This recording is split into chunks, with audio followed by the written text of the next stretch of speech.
I believe it was at the end of 2016 that I was trying to make some predictions of what the coming year was going to be, and I guess this will be something like that. This is as we approach the new year of our artificial intelligence, our universe, our Lord, 2019. I think what is going to happen, we're going to be entering a phase of, want to say it's a rest, but I think it's just a volume going down a couple notches. I think the intensity that's been building up politically, mainly since 2016, the election, I'm thinking that this hashtag walk away from the Democratic Party has become a bigger issue to the politicians than they thought. I think what will emerge from this will be a whole new construction of the Democratic Party. And that's it's really going to slow down the whole ordeal. It's going to slow everything down for you guys, the ones that are supporting the left. You guys are in some really deep shit right now, to be quite honest. And, me 10 or so years ago would have been like, well, it's because the right and the alternate right and the Nazis and racists. And, I can't, I can't say it's them. It was y'all. You guys did it. Maybe not you in particular. And maybe some of you don't have enough courage to look at all this and say, I don't want to be part of that. Because what has happened, in case people are just completely unaware, the left has been co-opted, more or less. And it's interesting because the right have also been co-opted in different points of modern history, in at least the last 20 or 30 years, by something very similar. And it's funded by billionaires. It's nurtured by educators and authority figures, and mainly in the university field. the collegians, which most of them were protesters of the 60s and 70s against the Vietnam War, the civil rights movement, shit that was, I would have to say, is light years ahead in terms of seriousness than what these social justice mental cases are yammering about. Because look, man, I hate that I have to really just piss all over the Democratic Party, because I was right there with you. I thought the left represented a progressive, legit, the future, Star Trek, shit like that. And that's instinctually, especially as a musician, a creative type, I was always on board with that. But as I cruised on into my 20s in about 2006, 2007, that all changed. I started to question, because I had friends that were conservatives, but they were just totally, I never really knew it. They never brought it up. And they handled it so much better than I would have when I was supporting the left. I always felt like there was outrage.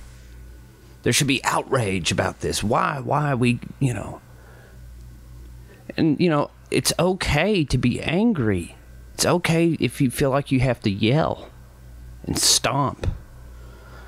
But your outrage is way the fuck off. You guys are missing this shit. You guys are on a trivial nonsense ride. I don't know what else to say. It's just so fucking ridiculous. Not once did any of these punks, out there with their bandanas and the Antifa signs and chants,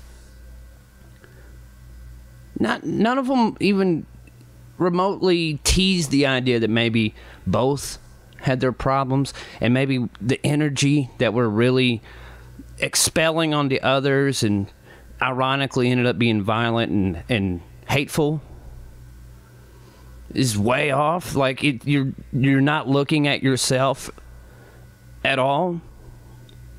It's like, how could you not? When I see these videos of these protesters yelling back and forth and calling people names and saying, fuck you, you're fucking white privilege, culture appropriation. Honestly, I try to look past that, and I'm trying to see the subtext of what they're really saying. And what they're really saying is, I wish I had friends that mattered. I wish my education wasn't wasted. I wish I wasn't in debt.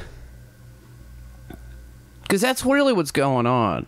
You know, you'll hear some people will say, well, the right is so grumpy and uptight because they're not getting laid and they don't know how to live life. That's bullshit. Nobody's getting laid. How about that? It's very, we live in, like, it's been a turnoff for the last 12 years for the most part. And if it wasn't for the drug subculture, unfortunately, some people would never have gotten laid. If that is something you hold as a pedigree, if that is something you feel like you have to do in order to be alive, politics is a boner killer. Politics dries women up like the Sahara, just as much as discussions about role-playing games, video games, whatever. Let's be realistic. You know, I'm a nerd. It's absolutely astonishing that I'm still... that I'm not a virgin. I should probably still be a virgin, but just because of the nerdisms I embraced over the last, forever, like I don't understand it. I don't get it. 2006, 2007 saw the rise of a very active minority of people that were riding on the wave, the third wave of feminism. These people... really, if anything I can give them, they're definitely persistent, definitely active. More active than a lot of people, I would say. But they were... If a psychologist or someone who studied psychiatry, if they weren't a sociopath or psychopath themselves, if they were to look into this from an unbiased point of view with their notebook or whatever, they would clearly notice that there's been some trauma in these people's lives. And there's also some neglect that just mounted up over a period of time. Because I believe any kind of extremism, whether it's from an extremely liberal point of view or extremely conservative point of view, inherently creates rebellion. Kids want to spite their parents. And then those kids grow up, kind of in reminiscing of how sprightly and energetic they were when they were spiting their parents in the heritage and stuff. They're trying to teach you values. You start to learn, it's like, in this kind of world of extremism where people cannot look inside of someone's eyes, can't make eye contact because people are making these judgments already. They've check-marked, every box, all this stuff.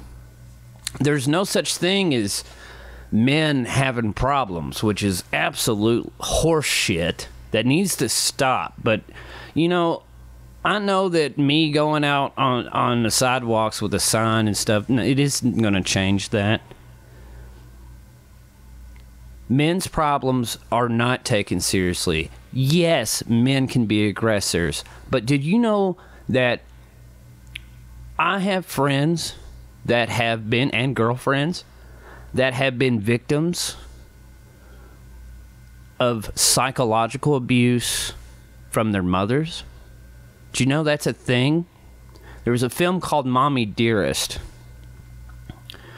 that kind of showed you like how far. People don't consider this. Women can abuse power just as much as men. In the 1980s, women started becoming part of the corporate structure. In fact, there's many CEOs that are women right now. But it's interesting. You don't see their face plastered everywhere. You don't see them saying, endorsing this political movement that's been going on.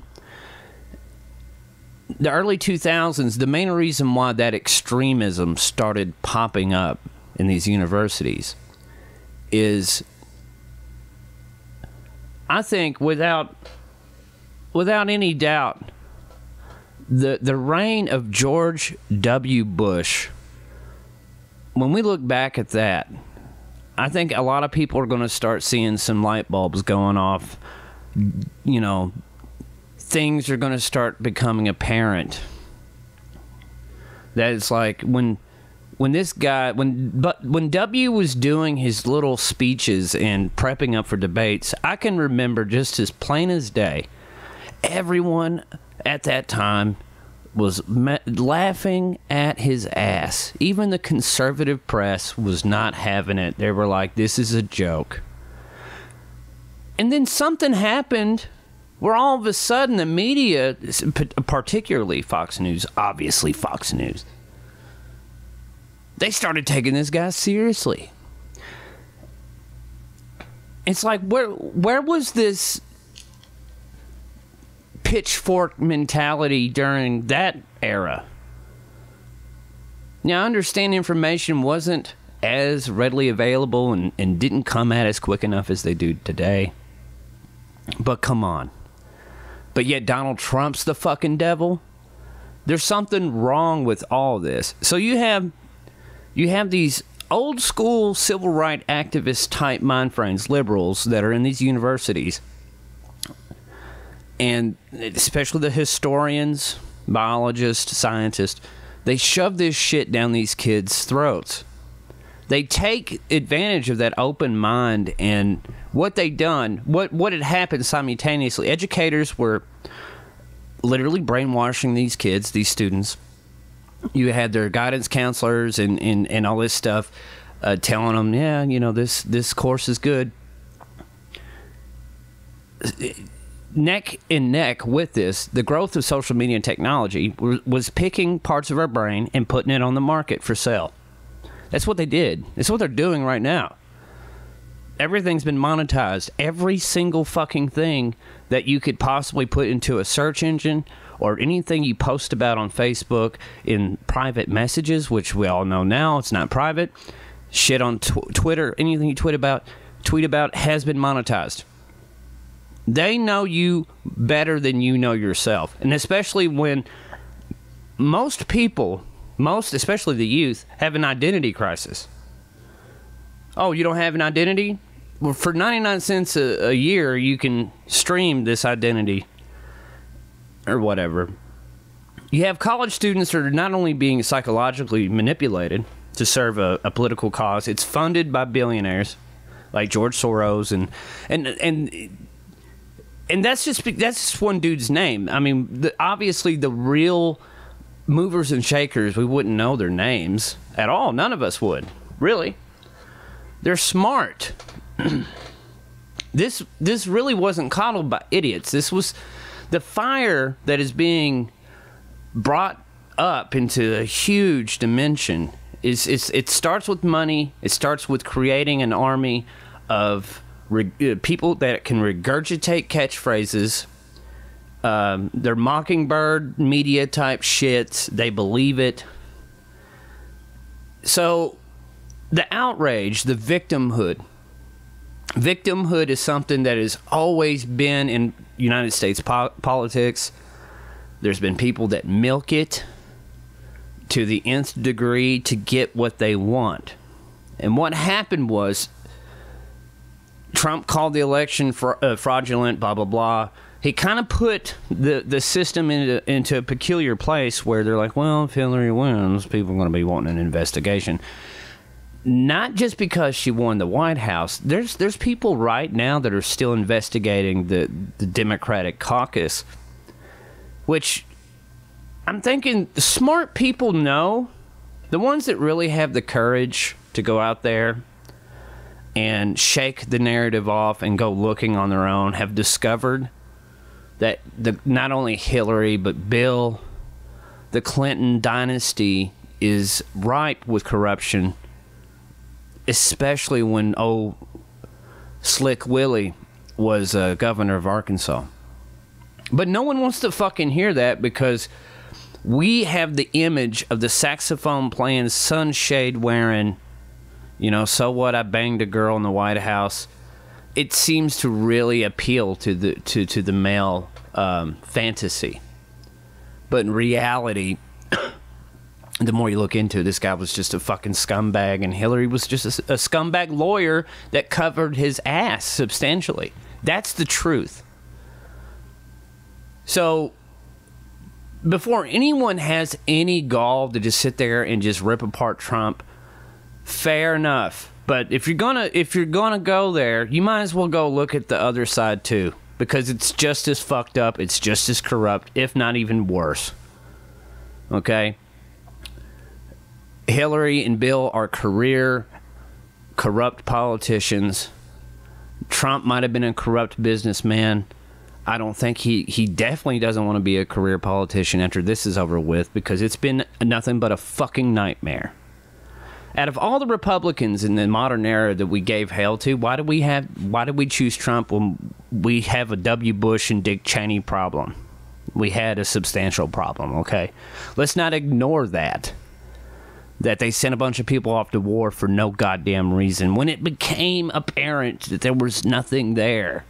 No weapons of mass destruction. That had to blow some people's minds, but no, they were too deep. There's too many fucking fallen people. And I find that really fucking stupid that when these soldiers come back, everybody treats them like shit. Why is there a veteran homeless problem? Some of that shit might be at their own detriment, and some of these soldiers and veterans done it to themselves, but a lot of I'm starting to, the more I think about it, it's like, no. These people did the ultimate fucking thing, you know. That's supposed to be like above and beyond the Call of Duty. And they come back, and it's like Rambo in a way. We knew the war was bullshit, but the soldiers, what are they supposed to do? What did you expect them to do? To just like, all right, you know what?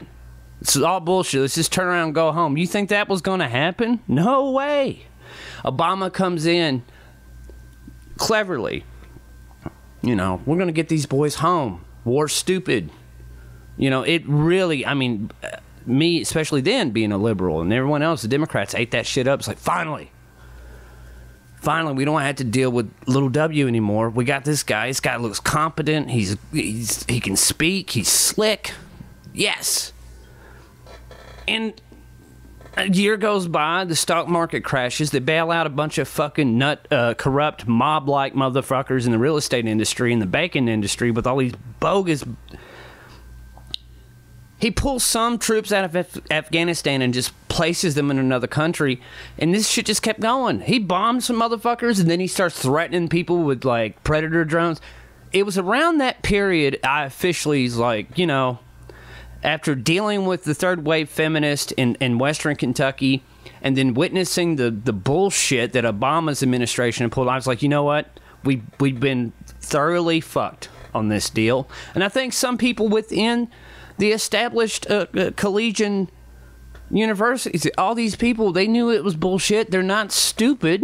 I'm not going to say they're ignorant, or well, ignorant actually would be more fitting, but they're not mentally that out of it. They know, but there's certain things you're just going to have to fucking do to keep your job, to keep things going. So they had these universities, particularly out west, Berkeley, very obviously liberal areas of California out west. These fuckers, they're fuckers, and there's no other word, because you can see why people are walking away from this. Just watching about 20 minutes of clips of these people, these awful motherfuckers, these hypocritical, nasty fucking pricks are just, they're everything they said they were against. Clearly, even if you point it out, you know how they handle it. They take 4 or 5 sips of their bourgeois vodka. It's organic, made from like potatoes from it's potatoes and hummus or something, and they start screeching again. They start yelling, and it's like, holy fuck. I think you guys are projecting entirely too much onto us. What's going on with you guys? Obviously, they're the ones that aren't getting laid. There's something missing. And what it is, and it's all of our issues, we're all handling it differently. Society, for the better part of, definitely the last 10 or so years, we've been disassociating from each other. We've detached from each other. And there's a lot of anger there. Then you couple that with like parental neglect and just all around stresses that people deal with. I mean, what I'm saying is there's a reversion, some sort of reversion that's occurring. The Democratic Party, if they plan on doing anything in the next fucking week, they need to start weeding out these extremists quickly. And if the right ends up being just as silly and they put their extremists out there, it's all theater. Because at the end of the day, they use these tools to keep us separated so billionaires can gobble up land, take your rights away, and before you know it, you'll have some like barcode tattooed on your wrist or something because there was like some celebrity endorsed it. Everyone got behind it because that's how callous and manipulative and savvy they are with propaganda type shit. And it's something when you get older Democrats that are listening to this, you're really going to have to come to grips with. And yelling and screaming at your family members and some of your so-called friends, or paragraph after paragraph on your social media platform, none of it's doing you any good. You're wasting time. It's time to, you guys need to step back. Because your whole party's going down the fucking toilet. You're not doing nothing. You're not doing shit. Instead of out there, like, hoping to punch some Nazi in the head, you could be feeding your fucking homeless. You could be, I don't know, doing something constructive. Like, build a fucking birdhouse. There's plenty of poor people out there that...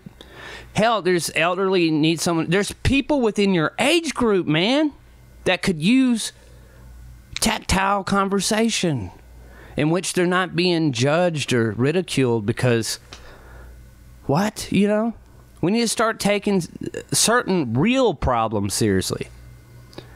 And don't start barking like a bunch of chihuahuas that have just been freshly neutered or something. There's a drug subculture involved. There's big pharma that's an incentivized medicine that's destroying our society. There's bigger fucking issues other than Hillary not getting the fuck in. And the more you motherfuckers look into it, you realize that wouldn't have been that great for you guys. A socialist utopia is basically what is thinly... At first, it was just kind of thinly in there. Now it's becoming more apparent that people want an equal playing field, but done so at a fascist, kind of rate. Like, what the fuck have you not really... And I know you guys are young. I guess this might be a generation gap, and there might be something I'm completely missing, but you have got to be out of your fucking minds, y'all. That's just... There's no way... There's no other way to put it. I tried to be, like... better at it. I've held my tongue. I've kept my mouth shut, but I'm sorry. This shit is too much, and you're just making it harder on yourselves. In 2019, what will happen, of course? I got a little veered off there, but I can give you as much background on why I think this and think that. I think certainly some people just don't care anyway. Because one thing we kind of largely ignored during this political theater is most people have gave in to apathy. And that's bad, man. That really is, especially those who have children that are going to grow up in this world. You cannot be that passive. It just ain't gonna cut it. I used to think that. It's like the world's sensible, at least, blah, blah, blah. It's not. The world's ugly. Our species has I don't even want to call it DNA. It's just demonic shit in their bloodstream. It's brutal. It's terrible. You have to be a little bit stronger. You can't have a jellyfish spine anymore. And I think that's what pisses off some of these extreme left people. Which is ironic because they're all like, didn't one ninja kick a person in an abortion protest? Holy shit. I tell you what, if someone came marching through some of these places with guns, you motherfuckers are toast. You guys would buckle. You'd be squealing, crying, quicker than anything. And that's what you get. And that's something you have to understand. There were war hawks and billionaires that co-opt the right and come in and out every once in a while. Some of them are sharp enough they can make $1 billion without even making an appearance. They figured it out, the paperwork, whatever the case may be. You can look into it. I don't know. No one cares. That's the thing. I wish most of this shit that I did with this was just music and goofing off. But, you know, I did that long enough with people. People didn't take me seriously. It's time that, yeah, you're going to have to face the fact. Next year is going to be pretty interesting. I think Louis C.K. is going to make a comeback. And then when he does, somebody that's truly fucking horrible is going to ride his coattails to get out of public execution, and then that's going to be an episode. I feel like a couple of major players in politics are going to get arrested and put away. And I don't want to be too optimistic and say it'll be some of the biggest criminals in the White House. No, sir. And it's definitely not Donald Trump. That's the thing that's going to happen. I think there's going to be a bigger reversion of technology happening. People walking away from social media. But meanwhile, the pushback from that will be even more intense. Because, yeah, there's, you know, you get, for one Facebook that doesn't do too well in the stocks, there's something else that's doing phenomenal. Because there's a lot of people on this planet, not only do they wish it to burn, which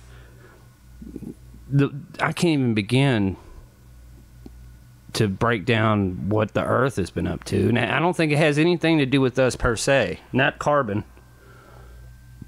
Not a carbon footprint. It's something far more substantial.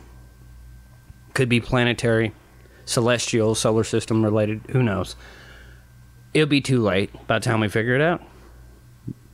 That's a bummer, but it's a fact. That's why people need to start getting over shit and try to enjoy what you can out of this life. How many funerals are you going to go to before you realize that's the point? You got to fucking start being honest. You have to. Stop the bullshit.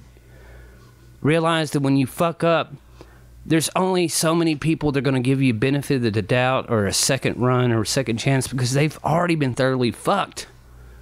So much they can barely walk.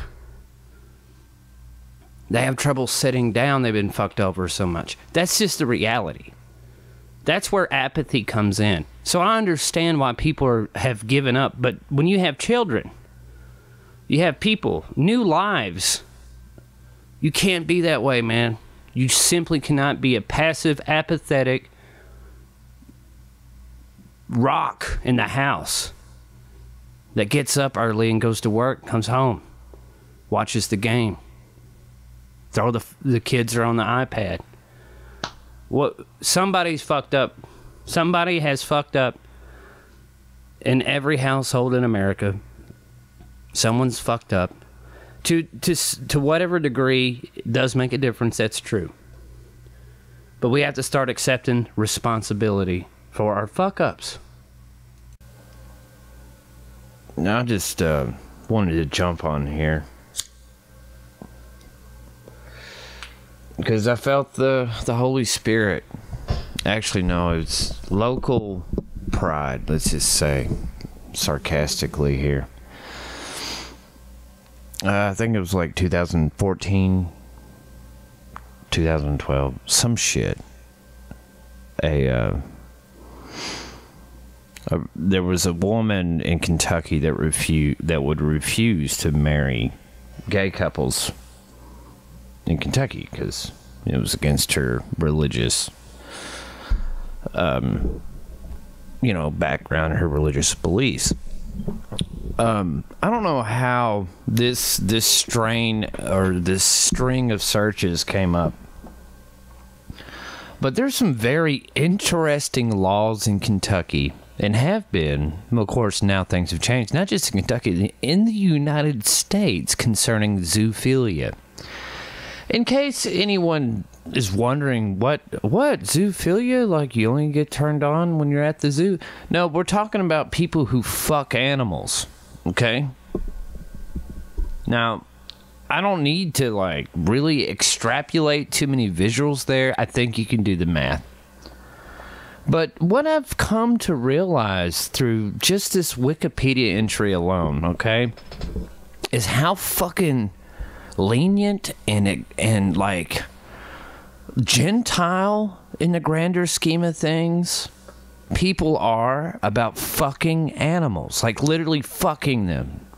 Like, we're not talking about, we're just talking straight up carnal fucking Dark Ages barbarian drunken monkey horse shit. Okay? And this is according to Wikipedia. At the 1969 Libertarian Conference held in New York City, New York, Murray Rothbard claimed a neo-Randian group called Students of Objectivism for Rational Bestiality. Now let me just slow that down. A group. This is formed from, I don't know if this is some sort of parody, this is some sort of joke, some sort of meta, anti-humor. Neo-Randian group of students. A group with, students of objectivism for rational bestiality. These so-called bestiality boys promoted what they called rational bestiality. Their contention was that bestiality is legal because humans are irrational animals, and that if humans were rational, citizens would not be arrested and jailed for engaging in sexual acts with the animals they own. Which is interesting. Very interesting.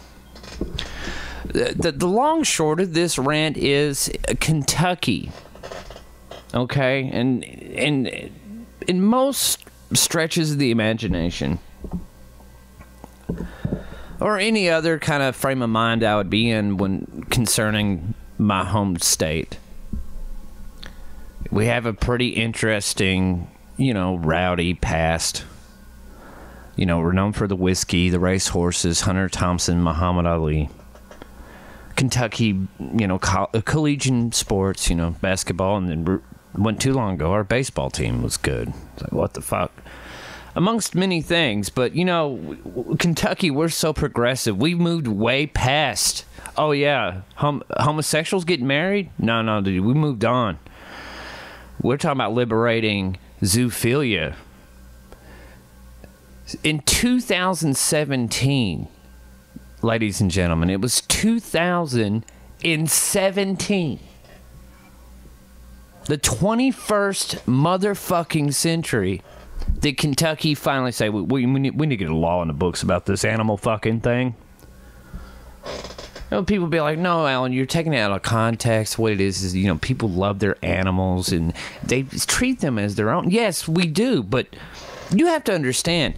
And then some really extremist neoconservative people would say, well, that's what what does that say about homosexuals getting married and doing their thing? No, what does that say about you fucking animals? having sex. This shit is fucking disgusting. It's like humans know no bounds. We have no limit to how fucking disgusting we can be. How awful.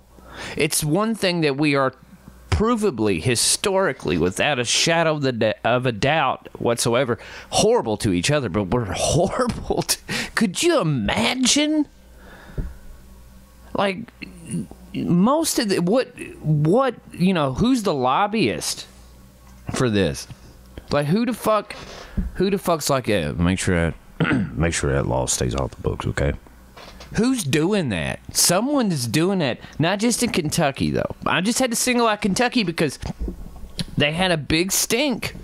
You know, this religious protest. Maybe there is a rights issue with religious rights, man. But there was a big stink. If there's a stink at all in 2017, what the fuck is wrong with your life that you have to be worried about consenting adults getting married? I think marriage is bullshit for heterosexual people. If anybody, consenting adults, love each other enough that they want to put legal fucking documents in there and ceremony and ritual and cakes and shit, you go right ahead. I don't give a fuck. Unless it's my scenario. I might turn around and just be like, yeah, you know. But no. So what that tells me, just this, you know, it is such a fucking awful thing. Actually, it's the movie The Lobster. The premise of The Lobster is, go on IMDb, it stars John C. Reilly. It's a kind of a Orwellian situation where if you don't meet someone else and fall in love, you get to turn to an animal of your choosing, and that's what happens to you. And I thought there's this weird correlation between, you know, sexual urges and our sexual nature and animals in that film. Is what you get subtext, you know, from a subtext point of view. I'm like, what the? But yeah, I mean, I just find it unbelievable that for most of the time, people could just run around and abuse animals. Because that's raping animals. Raping fucking animals was legal beagle. And it still is in some areas of the United States. I'm sure there's some red tape. But what I was thinking, though, I was thinking the real thing was the lobbyist had to come from some of the weirdest areas of, I guess you can say, the old world porn industry. Because it exists. We know this. Anyone who gets on the internet, most people, it just happens, okay? These are things that just happen, like Tub Girl. And I guess the modern day version of Tub Girl was 2 girls in 1 cup video. But before that, early days of the internet was rotten.com. Like, people, oh, look, there's a dead body on the internet. Wow. You know, there's an autopsy photo of Tupac. You come across shit like that, you come across all sorts of interesting videos. And of course, at one point or another, someone, it's like, hey, there's a golden retriever, and wow, she's at least a 7.5. What's wrong? What happens? And I'm thinking this shit has to be stemming from a PCP drug subculture, because it makes no sense. It's just fucking mind-boggling that apparently it was that big of a deal that someone has to be like, yeah, keep that law in the books. We're going to go out and film. We're going to film that. Someone has to make a loan. Imagine having to go to the bank. You know, you're asking for a loan to film a motion picture. You know, these shady, dirty, scumbag motherfuckers go to these other groups of scumbag, dirty motherfuckers. Oh, yeah, well, I work for a film company. It's an adult film company.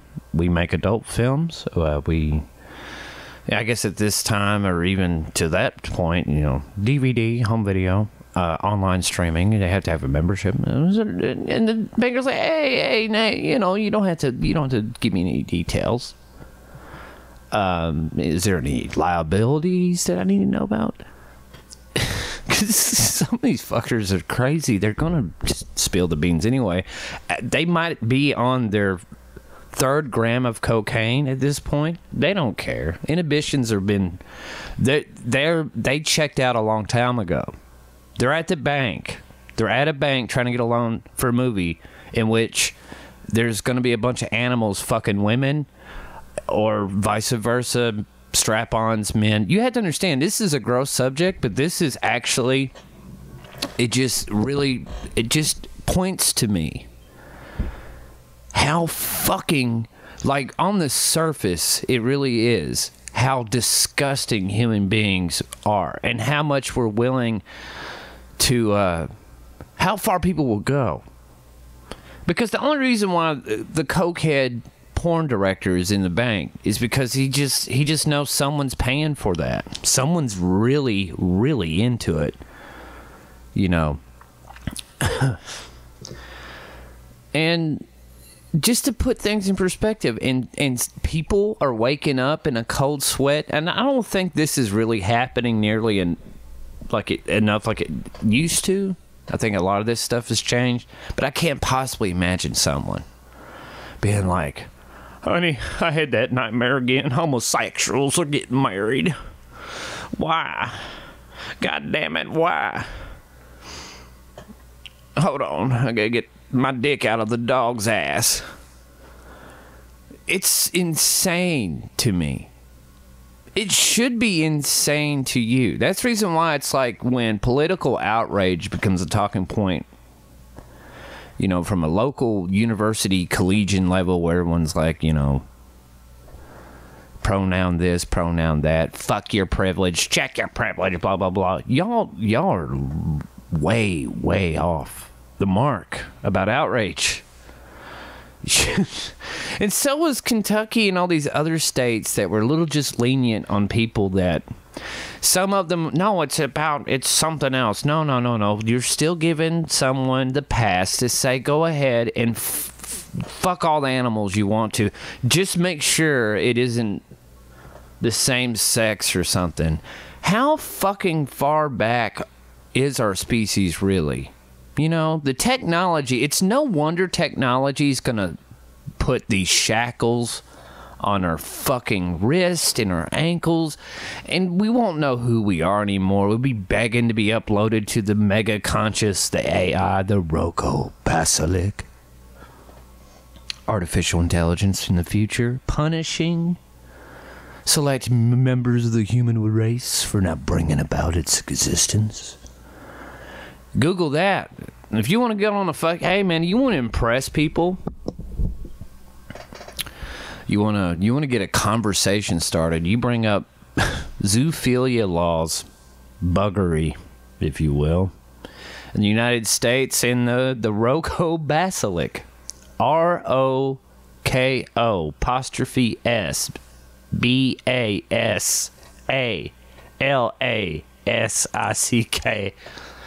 theory. You know, this is basically what everything leads to. Humanity has fucking always been, for the most part, in this really high spectrum of theatrical behavior that blows me away. It blows me away. It should blow, again, you know, it should blow you away. And some people are like, no, man, you know, I just don't like to think about it. It's too fucked up. And I understand that, man. But it's these subtle things that we kind of just gave a pass to that just come back. And at the end of the day, really, this shit will come back and bite us in the fucking ass. It's interesting what rich people do when they're bored and what kind of psychologies get coddled in institutions. Like, what happened? And yes, maybe this is exclusive to white people. It just might be. I don't know. I'm not going to be racist about it. But the point is like the outrages that people, you know, like the neoconservative there for a while used to just rail against homosexuals, this, and cherry picking things from the Bible and just using it to whatever. They definitely censored a lot of people for a while, and then the left thought it was a good idea. Oh, now it's our turn. But see, they have more corporate interests now. The left have way more corporate interests, and they're more powerful, and they can do a lot more damage to you quickly. But at the end of the day, it's just two very juvenile, they're both elitist ideologies that come and go. And I think at this particular time in history, the extreme left, which used to be an active minority that's been nurtured through failed ideas from professors and guidance counselors passing this shit on, like I've probably said 1,000 times. And it's just like, you know, sometimes we have to get a little bit of courage. You know, there's people listening to this, and, you know, strangely enough, is most girls that I've met are really into serial killers, true crime. I find it also very interesting myself. And much like this bestiality thing and other things, it's fascinating, but it's also incredibly disturbing. There's nothing that's inspiring about it. Like, that's a feel-good story. Yes, the John Wayne Gacy story, feel-good story of the year.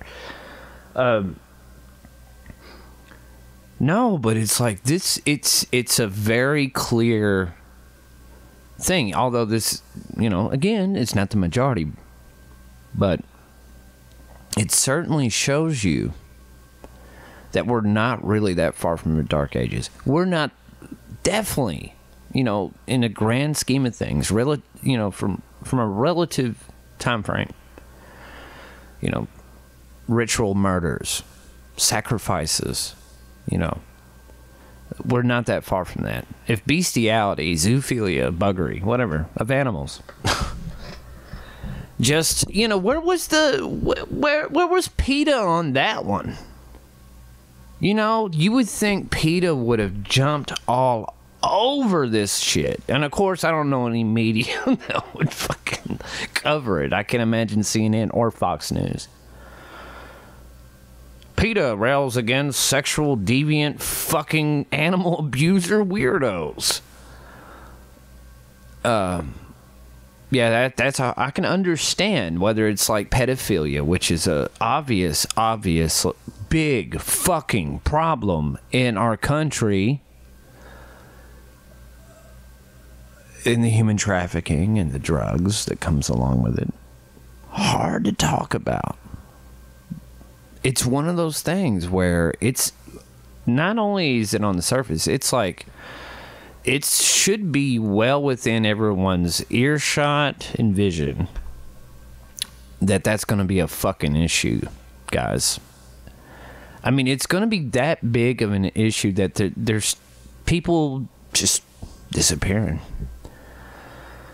You know, whatever happened to so-and-so? Dude was a fucking A-list actor, had his shit going on. Had a huge female fan base. What happened? There's a lot of shit coming on the cusp of 2019 that I'm actually personally excited for, because it's going to wake a lot of you people up to the savage and fucking batshit crazy nature of our species. You get to see the grotesque, brutal, incorrigible, non-sympathetic nature of the top of the food chain, supposedly. We became our own. We get to witness what our apex predators do when they get snapped on. You know, most of this shit, leftover genetic junk that is really convoluted everything in human achievement. And that's what it will look like in history when we look back at all this shit. All the comedians that fucking had balls of steel, they look back, they're like, oh, hey man, they were warning the people, they were telling the truth about everything, they were honest, and they just laughed at the motherfuckers. Okay, so there's check. And then there was a period where no one could fucking take in anything, and they wake up with butt hurt in their heart and souls. Some of it was, warranted from other sources. And they used political jargon and buzzwords and manipulation and propaganda to filter. But I think in 2019, if anything, it's going to be kind of exciting, but it's going to be dark, and it's going to be morbid. So what I'm saying here by bringing up all this awful shit about humanity that most people would care, I would rather not know that, okay, sir? That is, that's nasty.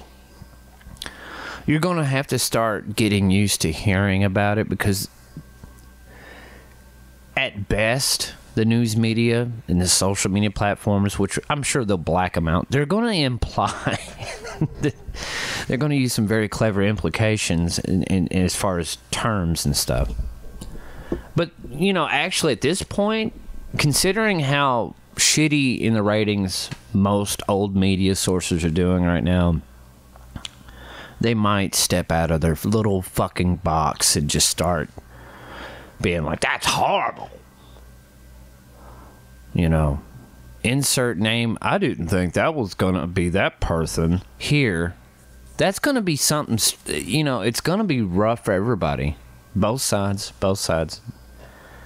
I mean, it's not just one. You just got one side right now that's showing their whole entire ass. People are walking away from. People are just like, you know what? I just can't handle this shit. You guys just... Why don't you guys just hate fuck each other or something? That's a thing, man. There's no love. There's no camaraderie, community. People are detached from social norms of all sorts. People are unhappy, and no one's fucking. A lot of angst comes from that. But that doesn't mean you have to resort to these colorful fellas. And they have to be fellas. I guess, no, I don't want to be sexist.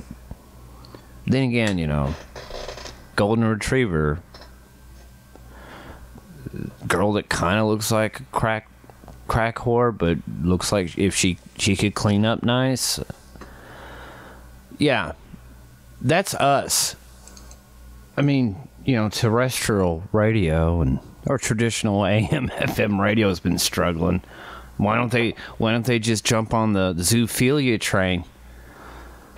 Let's hear this issue get tackled by Dr. Phil and the other ambulance chasing exploitative nonsense doctors. Dr. Drew, Dr. Phil.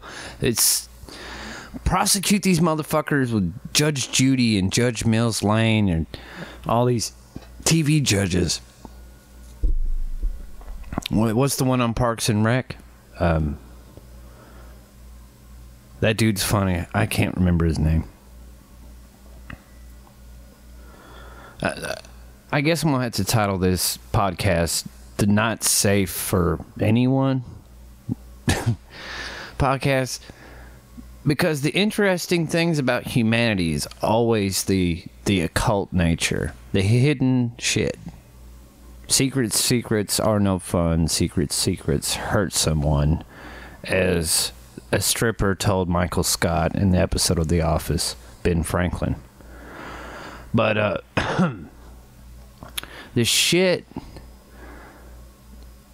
the lengths people go to keep their positions of power are well beyond our understandings of what we do just to keep food in the refrigerator, to keep the lights on, the water running.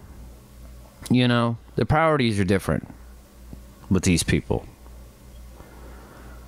And God forbid they ever get bored. I can't imagine they are. They act like they do a lot of shit, you know, when the C-SPAN cameras are on, or if the press somehow stumbles upon some opportunity. It's a PR thing. We have to snap out of it. And the reason why, you know, like, I would bring up something so horrible is maybe it's me doing my duty. I thought for the longest time, and I still do, and I still will, plug a guitar up and crank it up and try to do something, you know. Usually it's for my own shit and for whoever I work with. We all kind of come together. It's an artistic expression. But, yeah, the end game is snapping people out of whatever they're in. Whether it's they're sad or indifferent. But we've moved past that. We're in the most generally apathetic society we've ever experienced. We're divided and outraged by the most minute comment. I mean, and the internet has given us so much, but it also has given us a platform to be fucking assholes. Shitting verbiage and language out our fucking mouths on the internet. We've way past the point of embarrassment. You can't really run away from it. You got online anonymous hecklers, trolls, and shit. Yeah, we fucked it up. We fucked it up. And I think we're going to take it back a bit soon. Sooner or later. We're going to take it all back. Reel it in a little bit, boy. See if you got anything on the hook. And we'll take a look at that hook, and we'll just see just a half-eaten worm. And we're going to ask ourselves, you know, shit, we're going to have to think a little deeper here. We're going to have to change our game plan. You know? We have to. Do we really want to keep in this constant loop of anxiety and paranoia? Do we want to stay well within our serotonin loops, whether it's your Facebook, Instagram, Twitter, heroin needle, the fucking crack pipe, the meth boats, whatever it is you do that you know is bad, but you do it to cope, man. I gotta cope. I feel better, man. I gotta say something about Trump. If I don't say anything, people would think I'm complicit. Which is fair. But don't be worried about being complicit in a fucking made-up bullshit Vince McMahon media hellstorm. Because that's all that is. It's Edward Bernays laughing his ghostly ass off. He wrote that book, Propaganda, 1929 or something. And look, man, I know a lot of you people listening to this are like, dude, I'm just over it, man. I just don't care. Well, that's good to know. At least you're being honest. But for God's sakes, man, we know you don't care. We don't care. And what happens at the end of the day when nobody cares? What happens when nobody fucking cares? Have we really thought about that? And it's not embarrassing. It's not against your manhood or womanhood to fucking go back and be like, look, I'm fucking sorry that I went off the rails. I want to hear people say, I'm sorry because of due to tactile relationships not being there anymore. I projected all my personal problems through a political platform that I thought was right. I believed in. I'm I wanted to progress. I want humanity. Yes, technically, the most liberal thing any person can be involved in is freedom. And the most progressive thing you can do is sometimes you just have to fucking let some of this shit go. And move on to the bigger picture. The bigger motherfucking picture. Which, last time I checked, ends with most of us in a box, people crying. People saying stuff about us. Most of us, of course. Some of us are turned to ashes. You know, whatever it is. That's the end, bigger picture. And most of us are spending our adult life being children. It's just counterproductive. You know? Being childish and juvenile about the wrong shit in life. Petty, man. We let bad parenting go. We let, neglect from authority figures go.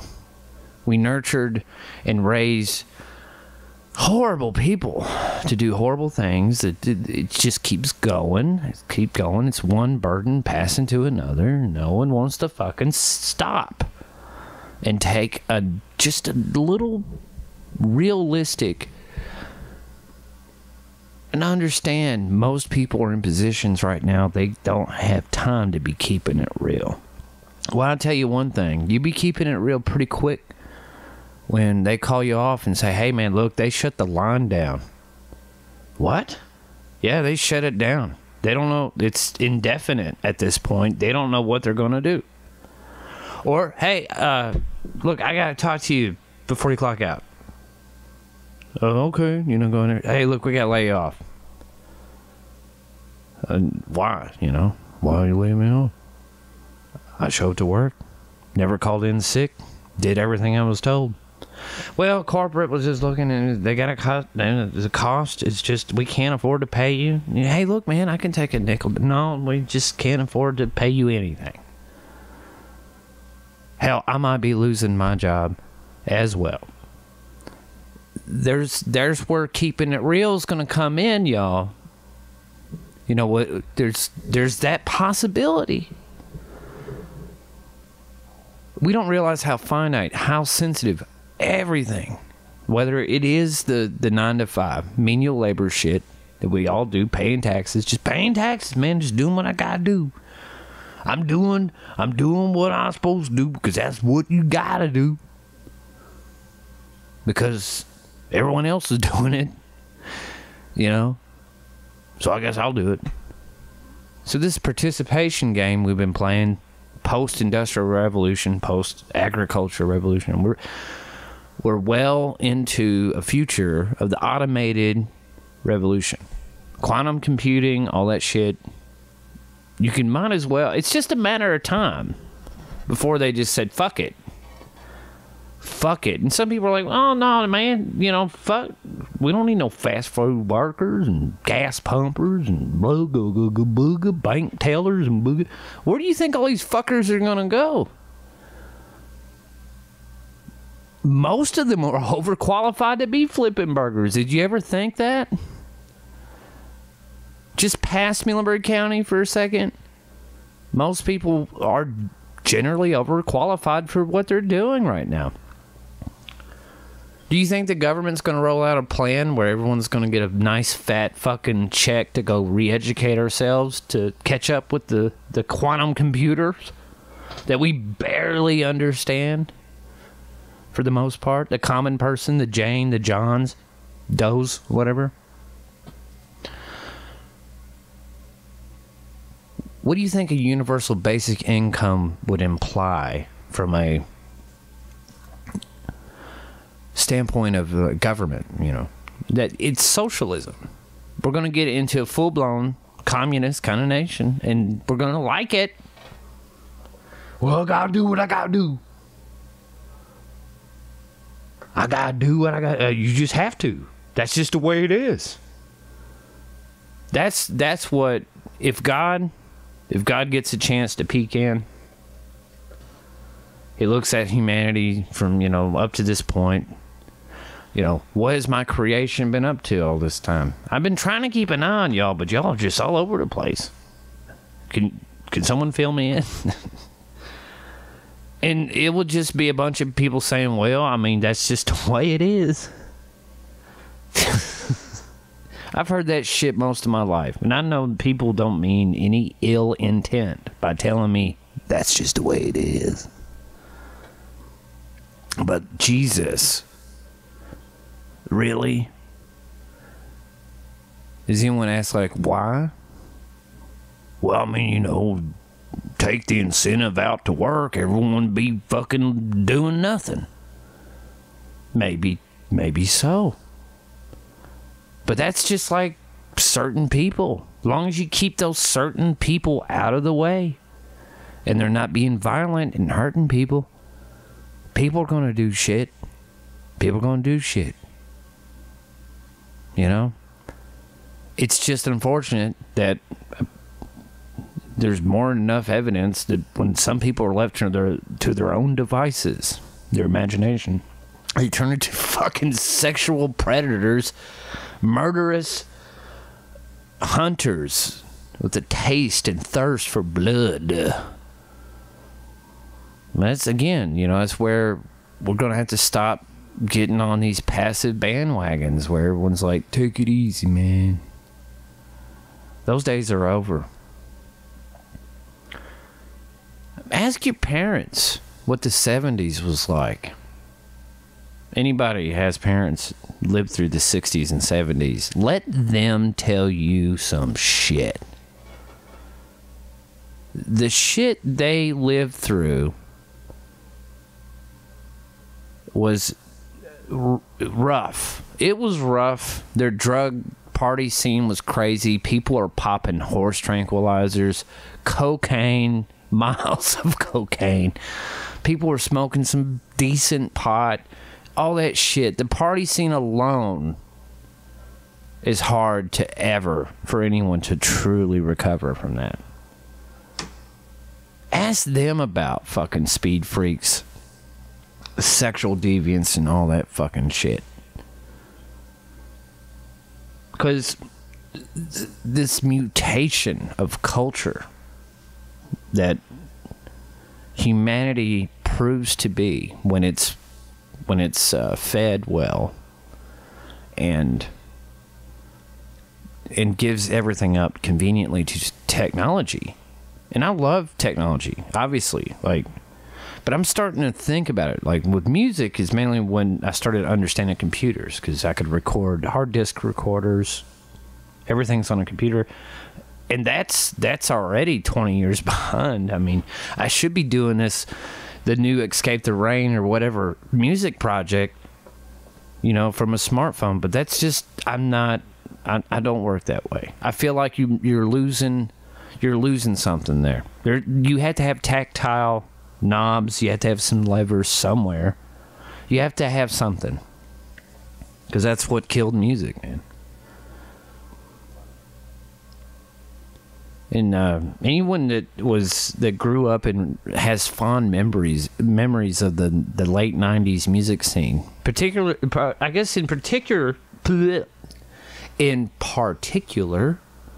the new metal scene, the Family Values, the hard rock thing, the Ozfest, you'd be surprised to find how many of these bands are they spiraled out of control. Just look up what happened to the dude, Wes Scantlin is his name, the lead singer of Puddle of Mud. Just look it up. It's fucking crazy. But, just look that shit up. But yeah, I digress. 2019 will introduce some strange stuff. We're going to see some strange stuff.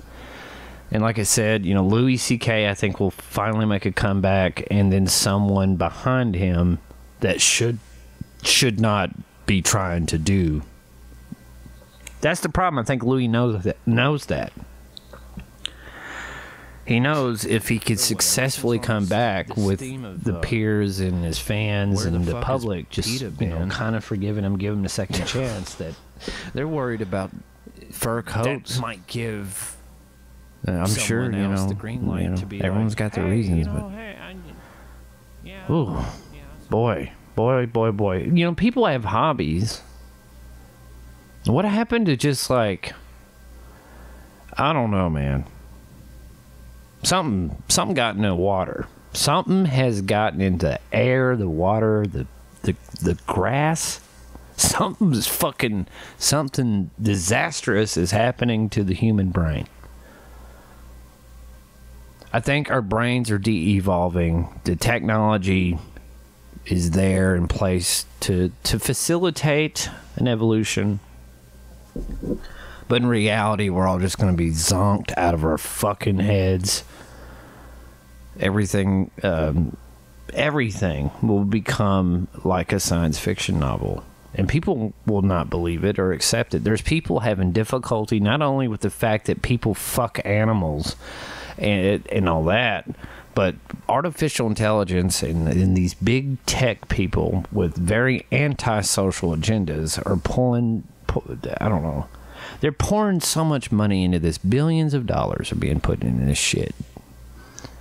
We do have to start looking into it. Just like death, I guess maybe that's what it is. I think we all have to learn how to confront death, and we all deal with it differently. And then when we start hearing about encroaching possibilities of our lives being kind of, or at least our quality of what's left of our lives are going to be terrible, and we don't want to fucking think about it. So that's why people are like, oh fuck, you just give me another shot, dude. Cracking the beers open, snorting the lines and shit. Dude, yes, I understand why the subculture of drugs and alcohol exists. We just need to be re-educated on it. We need to be re-educated on sex, drugs, and rock and roll. That's it. If you want to save those things, if anyone thinks that those things mean anything to you, freedom, then we need to be re-educated on those three subjects. Rock and roll just being another word for freedom. So, we need to have open discussions. Cut yourself off from social media for a while. Stop watching the fucking news. Jesus Christ. I shouldn't have even make that a thing that I had to say, or let the emotions calm down for a second, because that's all that's doing. Everything from every media angle is being formulated for us to have emotional reactions to. Whether it's nostalgia for a reboot of a film or a sequel. Everything's about emotions first. And emotions belong to you from within, not from them. You're lucky in life to be able to share your emotions with someone else that you truly care about. Or putting passion into something you care about. Don't let them tell you that you should be mad because someone was uncomfortable about the way someone said something, or all this horse shit. Yeah, I'm going to be one of those fucking dudes. I'm not a senior citizen, but I've been around and looked. I have had the time. Anyone who knows me knows that I'm just like, I don't see the sun very much. So I look into this shit. I don't have as many distractions and debts and stuff like that most people have. So I'm looking. And it looks nasty. I'm just saying, man, we have to stop this bullshit as soon as possible. And don't sit there, well, I would stop if so-and-so. No, just end it. Stop. What the fuck else do you have to say? Think about that. If you remove the emotional political outrage out, what else do you have to offer? Focus on that. When's the last time you laughed till you nearly cried? These are the things you need to focus on. Do what it takes to get there. Don't drag anybody down. Don't get in trouble. It's your battle. Fight it the way you want to. But that's the things you have to focus on, or there's no chance. There's no chance. You know, I think that politics means a lot to people in this world or in this country right now, because it seems like everyone just kind of decided, maybe just unconsciously, subconsciously, that not a fucking thing's working out for anybody. Let's be real. And they thought, yeah, it's got to be because of being oppressed by white people or whatever, and cisgenders and all this stuff. And the only reason why I bring this up is because this ebb and flow of recreational outrage is always going to be a tool, really. It's not to say that people's emotions aren't real. It's just, you know, like Buster, you know, he just barks instinctively. He acts emotionally. He thinks, you know, he's got to protect the homestead. If he hears a noise he doesn't understand. And, you know, and a dog doesn't have the type of comprehension and decoding methods as a human does. So he barks. It's just instinct, because he can't tell me anything, really. And when you look at the far left, that's what it is, you know. You have these people that are blinded by rage and shortcomings that have personally affected their life and their family. And they believe that in this effort to try to figure out something, they, for some reason, you know, in this world where we have the ability to look and read, there's so much stuff available on the internet. And I also am very well aware that the well has been gradually poisoned over the years. And there is a lot of garbage on the internet. Yes, absolutely. The internet is a double-edged sword. It's becoming much worse now. And I'm thinking in 2019, the platforms in which most people that don't even have a horse in this race are going to be silenced and deplatformed, demonetized. That's how far it's going. Because for every evolution, we'll say, or movement or change that happens, especially when it comes to these big multi-million, billion-dollar industries, or once was, like you look at terrestrial radio, you know, Clear Channel, iHeartRadio, they started centralizing everything. And when that happens, basically 1, 2, maybe 3 people at the most go into board meetings and just dictate the content. The kind of people these radio stations have to hire, the kind of attitudes they have to have. And that's why no one's like looking to that and taking that medium seriously. And I think to me, that's ridiculous. Because you look at all the gadgets and the steps it takes to get on the internet and to get information, just, you know, the weather even. The radio is actually genius because it comes out of thin fucking air, and you can just put a couple batteries on a circuit board, you know, like a crystal radio, and pick up signals. And given, you know, the way technology's been, it sounds pretty fucking good. We're really missing something there with that. But anyway, that's just one example. So you have a bunch of people there that's being shuttled away from that. They're moving on to other platforms. And this is what happened to the music industry. The music industry had a bunch of shysters, fucking some cold-blooded executives that had their habits.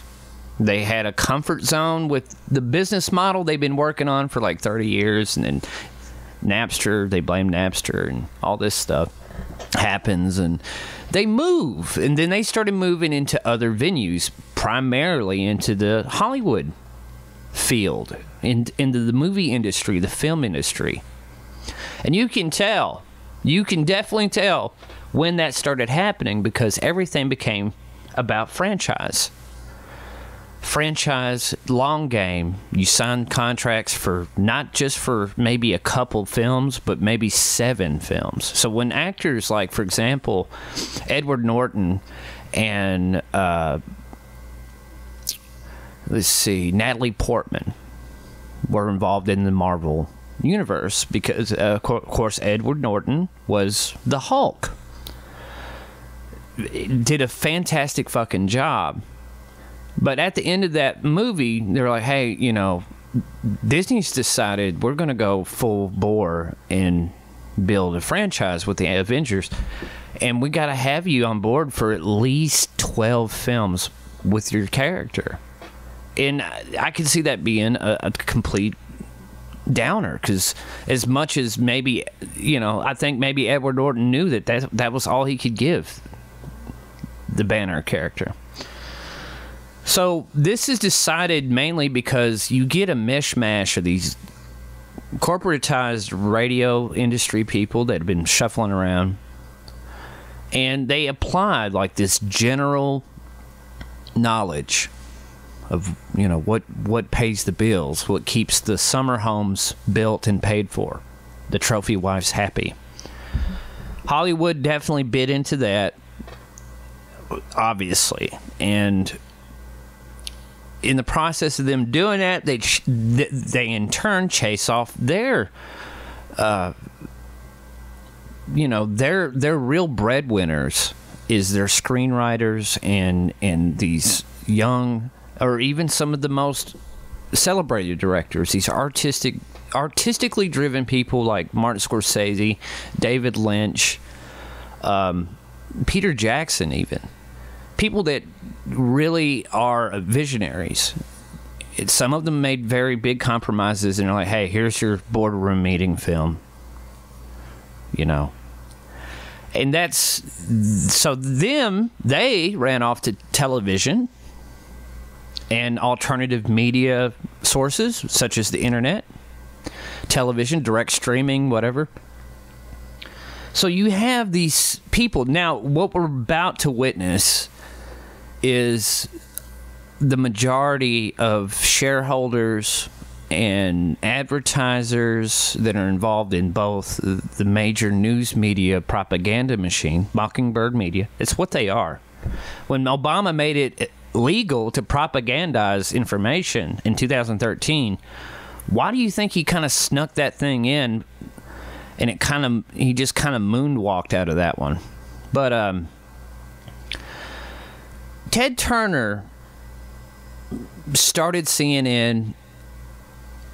He's one of those dudes where he doesn't care.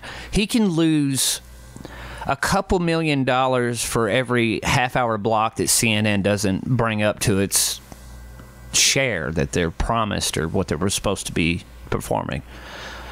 Ted Turner, you know, that's his deal. And Fox News had Rupert Murdoch, and now it's I don't know who it is.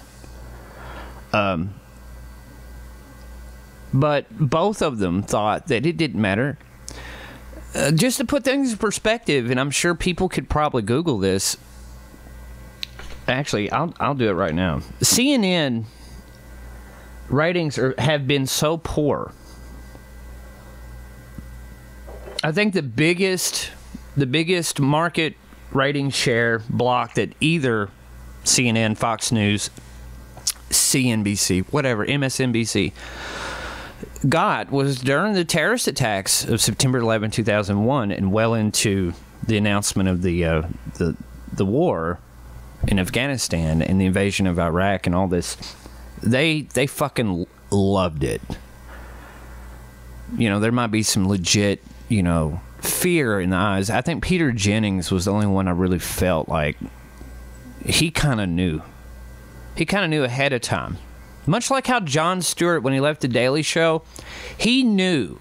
And I'm telling you, if there was some way you could get into a private conversation with Jon Stewart, the shit that he would probably have to say would blow your fucking mind. Especially if you are extremely liberal or really on the left.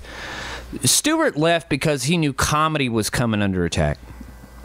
Peter Jennings knew that journalism was being infiltrated. And at that particular time, it was people that were on the payroll of extremist war hawks that were representing the Republican Party. But of course, in retrospect, it was just the Bush Club. Whoever old man Bush salivates over, that was what that shit's all about. And it's no coincidence. I think it was 2003 was the first time I started realizing that there was a meth problem blossoming in the community of Muhlenberg County. It's no secret. If some fucking slack-jawed writers in New York City somehow caught wind of it, writing for Saturday Night Live when they did that sketch, right down to certain landmarks and highways and shit. Yeah, all right, it's not a fucking secret. It got pretty fucking bad. But it is convenient, though. It is very, very convenient that most opium fields, I mean, some people know this, a lot of opium comes out of the Middle East. And it's not just your garden variety shit. I mean, there is soldiers that have been probably scratching their head every day, and their shift is to protect these fields. At one time, they were burning them down and then paying the farmers to compensate them, which is interesting. That's one way to get rid of product that they deemed unusable, and they kind of just... It was a very quick way to control the opium. They said it was because they wanted to... at the time, the language was people who harbored terrorists or people who financially... They knew that the opium thing was financing these radical Al-Qaeda and whatever. But we all know that's bullshit. A grown man, a grown woman knows that was bullshit. I mean, it's interesting. You know, all right, so everyone's like geetered out of their mind on meth for a while. You know, working them shifts, putting up with kids, whatever. Everyone found a rational reason to fucking get geetered out of their fucking mind. Squirrely motherfuckers. While that's happening, there's this big opioid thing that's about to unleash. I mean, it's always kind of been there, but not in the level in the next fucking 16 fucking years worth that was coming down the road. They knew that. There's so much of the shit that's being refined into heroin. There's so much of it. It's the cheapest fucking drug you can get a hold of. And this is shit that gets published in... That's what the fucking Mockingbird media would put in their own... Under the... Yeah, they'll tell you that shit. It's like they're advertising. And so, what happened? Human beings are already just addiction prone anyway. And regardless of what the fuck you do, you're definitely rooted in some form of routine, ritual addiction. That's it. Whether it's food, gambling, sex, whatever, they knew that. They've known that. We know that within ourselves. Admittedly, right? Right? Or no? No? Maybe I'm wrong? There might be some fucking study somewhere out there in the real world that I'm not aware of. But, wow. So, you know, this outrage, again, this is what this all points to, is that I think the main reason why the left became this incorrigible representation of what it used to be is because there's a lot of sober people out there that are working hard, that are not having any real tactile relationships anymore. It's on your phone and the occasional coworker or student or whatever. Anger mounts up, you know, like a straight edge guy that just wants to beat people up at these hardcore shows or something some time ago or some year ago, or probably now, I don't know. Someone was bringing up how vegans and vegetarians are fighting, agnostics and atheists are fighting, the various degrees of Christian faith are fighting, black and white supposedly are fighting. I don't think that's as big as a deal. Gay versus whatever lifestyle, straight versus whatever lifestyle, fight. We're all fighting each other. Meanwhile, while we're all fucking barfing at the mouth with regurgitating whatever piece of information that supports our cause, there's like a demographic from the age, I will say, from the age of 15 to 25, and I think particularly it's females that are dying of overdose of opioid-related drugs. And some of you people are listening to this and they're like, well, fuck them, they're pieces of shit. Some of these people I know personally, they were pieces of shit. Deep down inside, you say that. You'll probably say that to yourself while you go to sleep. Meanwhile, the hypocrisy of everyone drinking gallons and gallons of adjunct lagers and the wine's definitely going to get interesting. Joey Diaz. Anyone who listens to the podcast in the Joe Rogan circle know who Joey Diaz is. He was talking about how there was so much coke that they stopped processing the coke with ether and started using gasolines and ammonia, cat piss, basically. And that was because supply and demand. And when you look at this scenario like in Northern California, in Florida, the citrus crop, the wineries, the vineyards, your medicinal pot is all this stuff is about to get put under a roof. And they have no choice to resort to petri dish methods. It's been happening with our food. That's 90% of why people are fucking crazy. We know that. The fluoridated water, and God knows what else is in our fucking water. And no one's wanting to look into it, because if they did, the shit they find in there would be so goddamn appalling, people would just be resigning left and right. So they're not touching that with a 10-foot pole. It's the same thing with the child trafficking shit and pedophilia that's obviously going on. No one's going to touch that with a 10-foot pole. Because it's just too much. And I think if that would... You see a volatile left-wing political structure that's already clearly unhappy. Okay? That...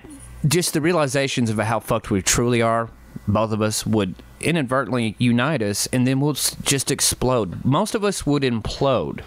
That's the thing. That's how things have gotten. We won't see it coming. So you got this opioid epidemic that's being much like, again, this is all education and systematic or corporate nepotism. There's that. You have a little bit of mob ties. And to be honest with you, most of the mob, if anyone's seen the first Godfather, they were disgusted with fucking drugs. But they all knew there was money in it. So there's this big boom with pills and heroin, just anything in the opioid form. And then somebody says, hey man, in Brazil and in these tropical climates, they've been growing this root, this stuff called kratom, and they refine it into powder.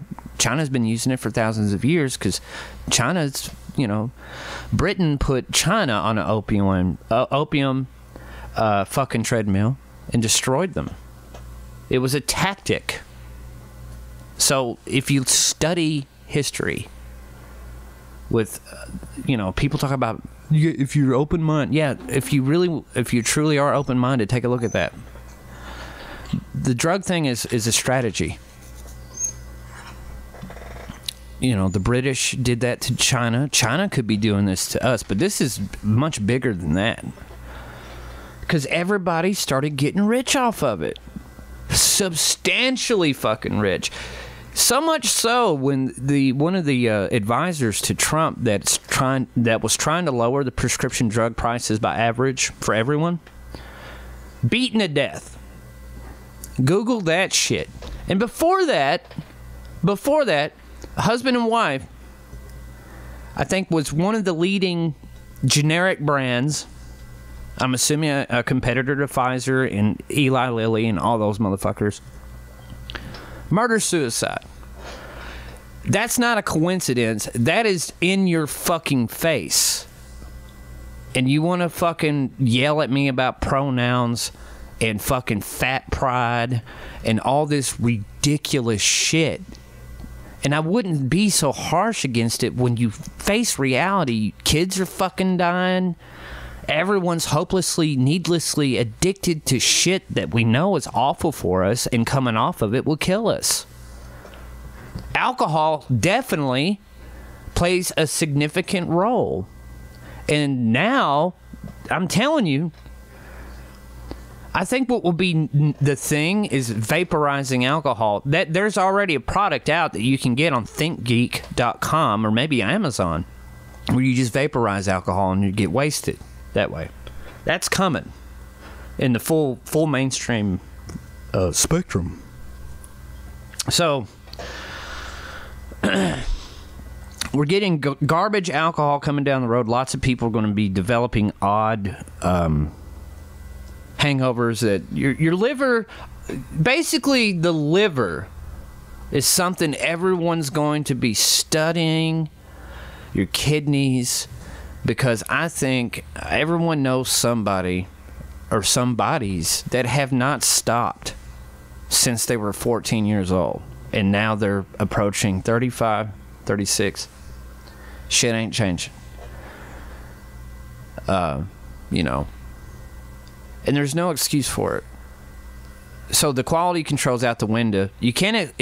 Real beer is expensive, and it's sad that these mustachioed hipsters out west and in the Midwest or whatever just kind of co-opted that culturally. Before it was PBR, which is actually a decent beer, but it shows you how people can ruin anything by throwing a societal wall up there or some sort of judgment.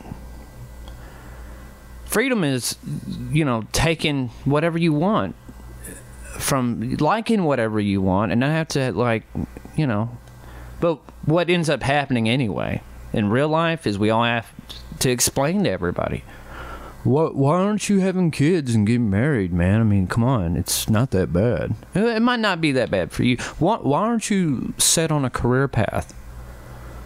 You need to think about the future. I honestly, and many people also have thought about the future. The thought of the future is fueling this drug subculture.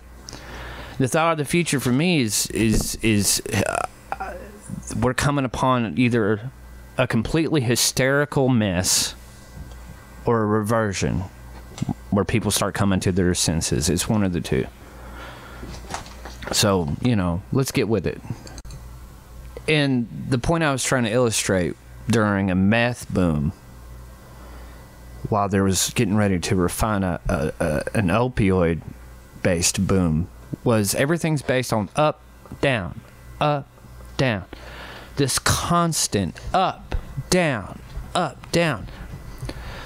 The intervals between the up and down and the dynamic of this has been beating us up so badly. People are running out of shits and fucks to actually give because it's so intense. And people just want to be left alone. Most people are rational. Most people aren't fucking racists and homophobes. I really, like, I don't know. Like, it seemed to me when I started working, when I was 16, that was in 2000, the summer of 2000. I worked with white people, black people, older folk, people my age, from different backgrounds and all that stuff. There was absolutely no, like, discussion of this shit. I think we had a manager say something racist or something. But for the most part, it just wasn't an issue. It was a non-issue.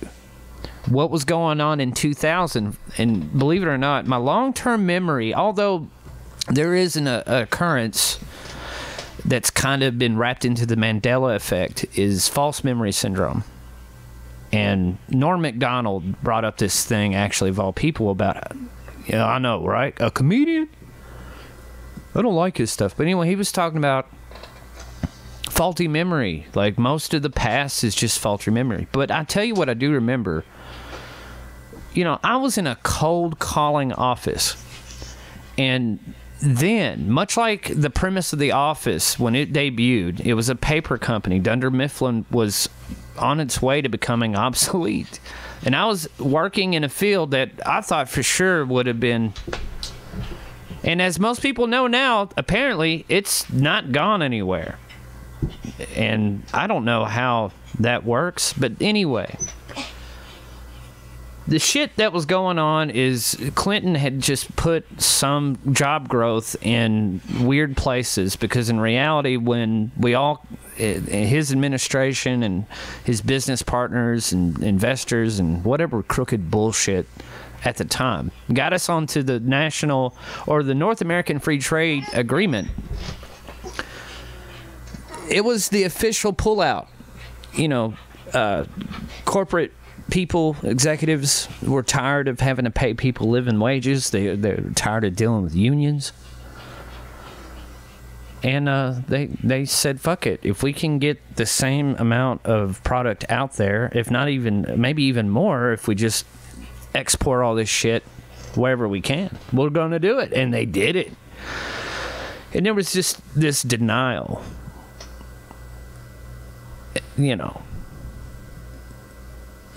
This huge denial, because all these little rural areas in America got a Walmart.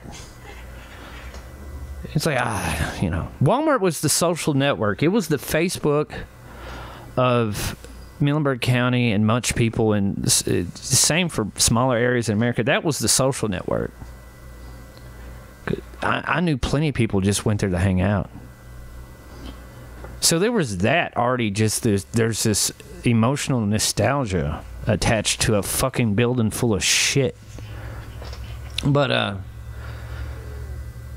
people started ignoring that. That's why the youth, like, why are you calling me on a Sunday? I don't know.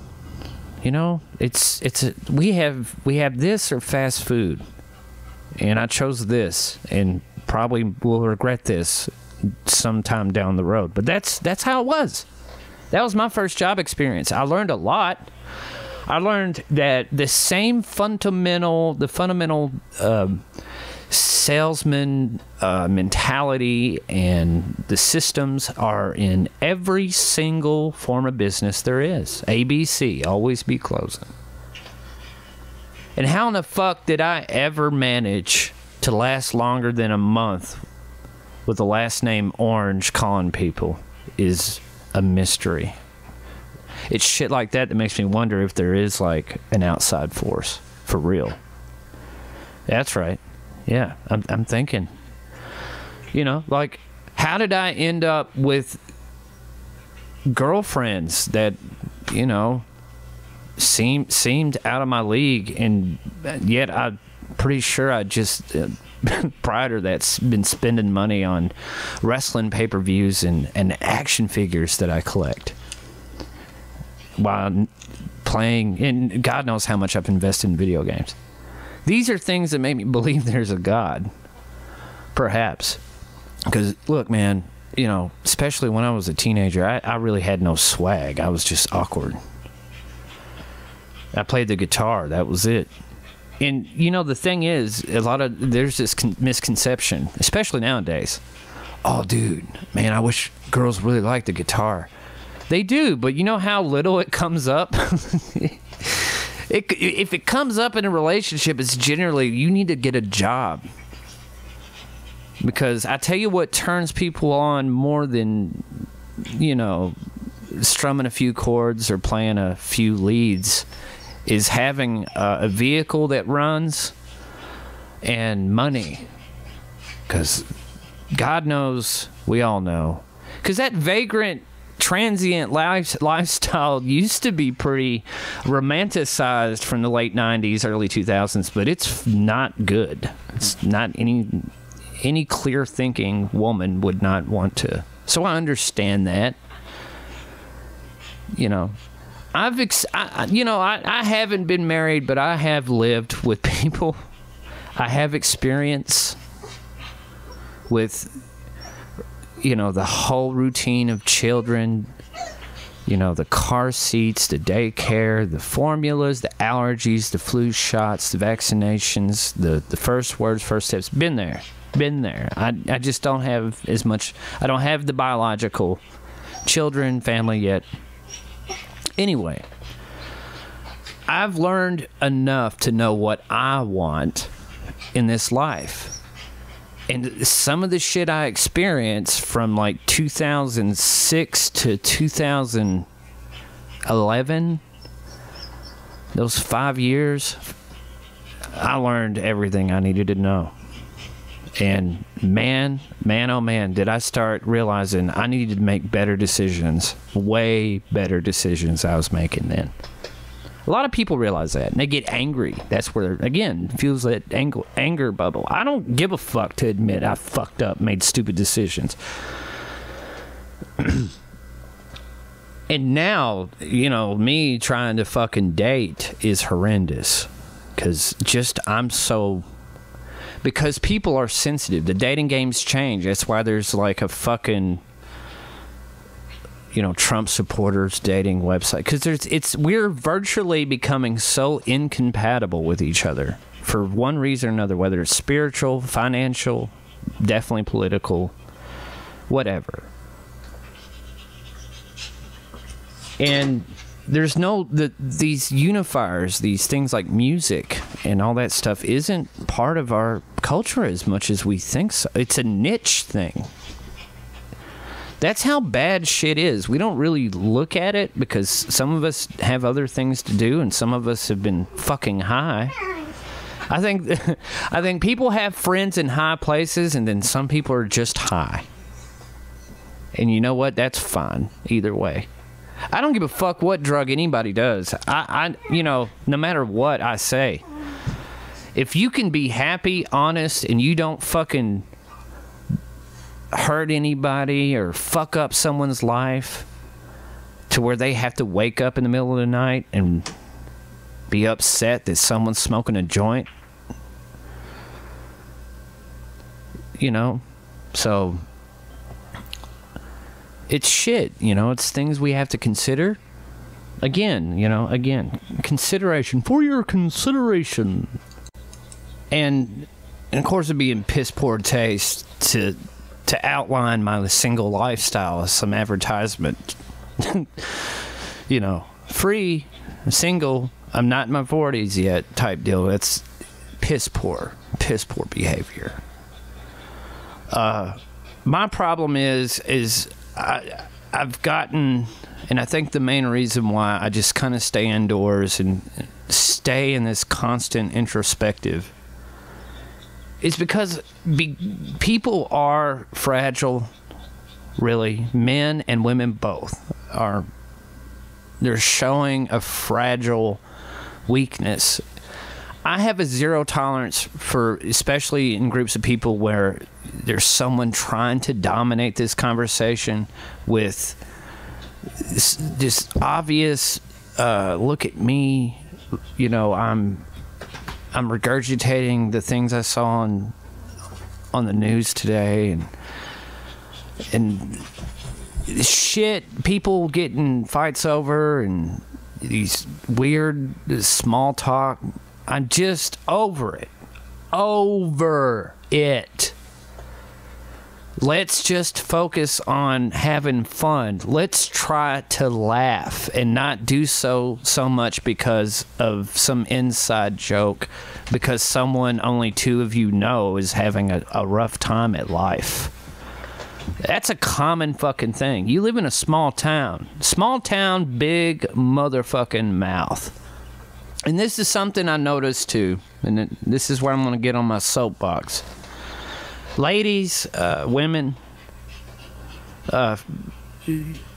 you can't expect to really settle down, get married, and do the thing if you have fucked 60% of the males you came in contact with and sucked and jacked off the other 40%. Let's look at the ratio here. You know, pussy, sex, dick, whatever. There's a value there. You have to have self-worth.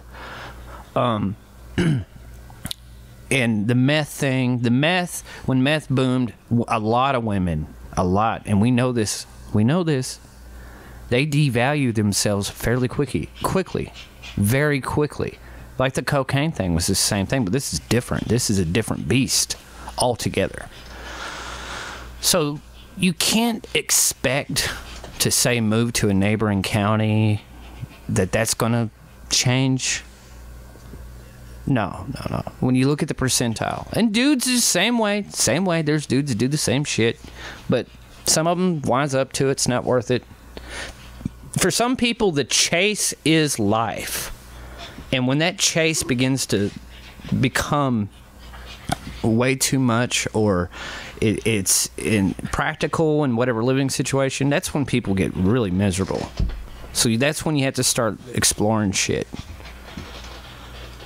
But the small town, big mouth thing will follow you. So you're going to have to really, really do some work on yourself if you expect to do anything like that. You're going to have people in your business. You're on social media. God damn, if you're a couple and y'all spend an hour and a half in the morning trying to wake up on social media, you're in trouble. Just realize that. I didn't really consider that, but the more I think about it and the more I've been away from Facebook, I realized, yep, this is a big issue. You want to talk about an addiction? This social media shit and our psychological attachment to our devices is playing a big, substantial role in our relationships that we're having or not having. So it's imperative that you take that into consideration and try your best to move away from it. A lot of people are. I noticed. Last time I was out, I was talking with a couple people that have walked away from this bullshit. Different people altogether, man. And it was wonderful. I was so surprised. And you will be too when you finally fucking, I know the irony of it. You probably clicked a link on Facebook to listen to this, and that's fair because that's where for the most part, I guess, for the people I do want to listen to this is where you're at. But all this will change. A lot of dudes, you got to realize too, man. You move in with your pretty young thing, and you know the spark is gone because she smelt your shit this morning. when you try to sneak and take a dump. And, you know, and women, we've seen, you know, once the fucking dirty underwear becomes... This is real life. This is what raw, visceral life's about when you jump on board and get involved in someone else's life. And, you know, there's some couples that function still on, we don't do this in front of each other, I don't do that. And, you know, maybe that's what's saving their sex life, actually, because this is what this boils down to. With opioids, there's no sex. You know, chemically, it destroys your libido. So there's that. And see, on the opposite end of that, with the meth, it was out of control, out of fucking control. Like I said, there was this devaluing of assets. And let's not kid ourselves. We're very well aware of our assets. For some people, it's, I'm a songwriter, I'm a filmmaker. I have access to, you know, I have body parts. So, you know, there's that. That is an actual real thing. That's visceral, raw life. We have to start looking, thinking, acting on that end of it. In case someone's got their ears turned up, my dogs have been trying to hump each other for the last hour and 15 minutes. They're both boy dogs. Buster is a 10-year-old mix of a Dachshund and a Jack Russell, and Sam's a Wolf Llama dog poodle puppy. Whatever. They love each other this much. And they're both boys, and I'm sure God's going to be upset about that. But anyway. But yeah, you know, even these dogs. Sam's a stray. Buster's been indoors since he was a tiny little brown hacky sack. But they learned to live. They didn't like it because they're both dudes. And I heard a dog breeder, actually on Kevin Smith, one of Kevin Smith's podcasts, had told him that female dogs are ferociously territorial. And they're harder to manage than, who would have thought, bitches, huh? Bitches, man. But, then you realize, you know, within the first week of trying to work this out, you get into a house or an apartment, you know. And from my experience, just to give you a level why I'm like, fuck that for a while, is I've been with people that I thought I've known for years. And there's this whole forgive and forget shit. That's all bullshit. You know, if someone cheats on you, if you're listening to this right now, and if you was with somebody you cared about, actually fucking cared about, and they fucked around on you, don't try to fucking glue that piece back together and think it's going to work out. You can be fuck buddies. I think that's great. Within reason, obviously. But don't ever fucking think in a million years that it's ever going to come out clean. It's always a trust issue. So don't ever entertain the thought of emotionally connecting with somebody who obviously doesn't give a fuck about you.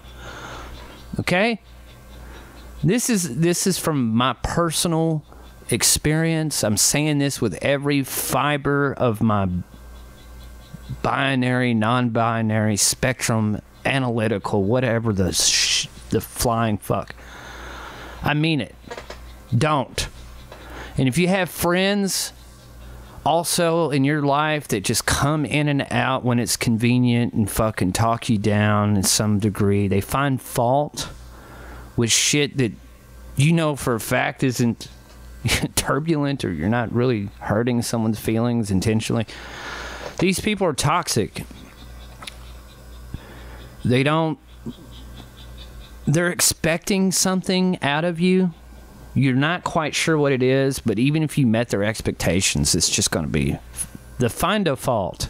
Let's find a fault in this. Contestant number 1 or 2. So that's an advice, because that's when you get into 30s, the 30. There's a lot of shit you're going to have to start evaluating very, very seriously. And hindsight is a motherfucker, but you have to respect it. Don't get too mad. Don't project that anger onto, whatever that's working for you. These dogs are seriously, they're into it.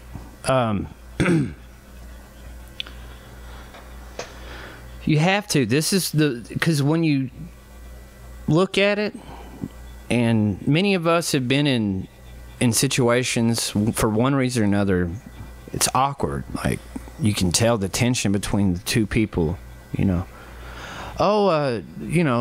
and Joe are having a fucking party. We should go. Their kids are being sat or whatever, and we're gonna get a couple cases of beer and God knows what else, whatever. You go there. A half hour into it, right when everybody's getting pretty comfortable with each other, they start fucking fighting. They start tearing each other apart. And it's the booze. That's the first thing. But then you start, the shit you hear, man, it goes from tears to screeching to, I fucking your best friend, and I would fuck your friends behind your back. And you hear some of the most awful shit sometimes, man. And you just came out of the house hoping to just enjoy being out of the house and with good company, and the couple starts fucking fighting. I've been in that couple. I've awkwardly have fought with girlfriends in front of friends and guests, and it's no fun, because I can't sit there and pretend that I'm not being berated by someone in the house. I mean, it just, after a while, you're like, oh, for fuck's sake, and you try to retaliate, thinking that will be the cue to maybe to shut the fuck up. Let's try and enjoy something. And it's not. It just keeps going, and the booze keeps going down, and all of a sudden, like, there's a coffee mug smashed. Everyone's left. You're getting texts like, dude, is everything okay? I've been there. I've witnessed it. I've seen it before. I've seen people fight, but that's normal. That's actually normal shit. But when you go to a bar and people get into it over religion and politics, and it's like, holy shit. Like, I've seen people that would just drink a neck of a beer and they're an asshole the whole night. Like, I kind of wish, I envy that tolerance. And right now I have a baby tolerance to all this shit because I've been taking a break. You have to take breaks. Get some sleep. Catch up on stuff. Just whatever. But these are real life dilemmas. And I think what it is a lot of people have these internal struggles with their relationship. They don't want an audience. It's bad enough. But you get into social media. God damn it. The tools of manipulation through social media is outstanding and underrated. It doesn't have as much power now. Like I said, my optimistic brain says that's disappearing a little bit. But it, again, this all basically boils down for me is staying in the house most of the time, picking my spots as wisely as I possibly can, and try to have fun when I get out of the house. And I don't make everything about money. It's just like most people just want to talk and just chill the fuck out and share the things they do have. And that is gracious when people do that. And, people still do this. They still share. And there are some good motherfuckers in Muhlenberg County. Believe it or not. Real. Like, they get it. And in your life and just out there in the globe, there's good motherfuckers out there that don't want this for you. Don't want to facilitate or give a platform for a fucking shit show. So I've seen plenty of shit shows myself. I've been in shit shows. The fucking... Well, I can't believe you guys. You guys look so cute together. And people don't realize it's like most dudes get... Goddamn. I was like a... just a guinea pig for pretty much like any filter on the phone. Shit. I didn't give a fuck. You know, it's like, is this what's gonna keep things convenient, you know? Now, of course, obviously, since I'm talking about class and all that shit, real, true dickhead motherfuckers would have been dragging names up on a podcast just to start shit, because they realize they can do that. Call people out by name and think that's going to work out. Like litigation and character defamation isn't a thing you can get sued for. But yeah, it's... I don't know what... I just want people to understand when they look at me and they try to figure me out. It's like, I've been to a lot of shit that you've been to. I've been through a lot of shit that you've been through. And then there's this comparative... misery thing. Well, you don't know what it's like to... Of course I don't, man. Now's not a good time to fucking bring it up, you know? So, you know. And, you know, by me pointing out these situations where I've been with, you know, couples and friends and stuff like that where they fight and stuff, it's not directly, you know, a particular situation. Because, like I said, that's normal, especially with alcohol. And after a certain period of time, alcohol per month, year, there's an equation. So don't get upset. And I'm sure, I don't know, I honestly kind of hope that eventually one of my ex-girlfriends is going to listen to this shit too. And they might get furious about it. And I'm sorry. I'm over you, you know, whoever you are. I don't care. Like, I don't really hold any ill will. Everything that I did and ended up upset about was my fault. And I have to accept responsibility for my shit. That's just reality. A lot of us don't come up ahead when we accept responsibility, but it's the first step. So don't get angry. And there's people that hate Trump with every fiber of their being, and I'm sure you guys have reasons, and I'm sorry that I'm not stroking y'all off either. And I can't sit there, and as much hope as I would like to have in the future that maybe this Trump thing wasn't as bad as this derailment and this beratement that people are giving him. I like to be... I'm just tired of it, man. Either way. I just want to point out that Steven Hillenburg, the creator and main illustrator of SpongeBob SquarePants, is dead at the age of 57. SpongeBob has been on television since 1997, I believe.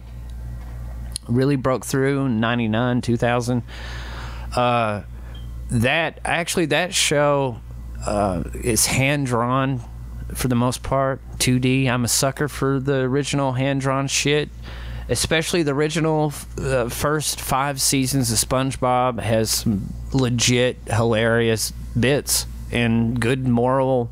It's a nice mixture of Pee-wee's Playhouse and Ren and Stimpy and a few other, like, you know, comic strips and stuff kind of. So that sucks. And let me just go ahead and just say this right now. Disney's buying that shit. They're getting it.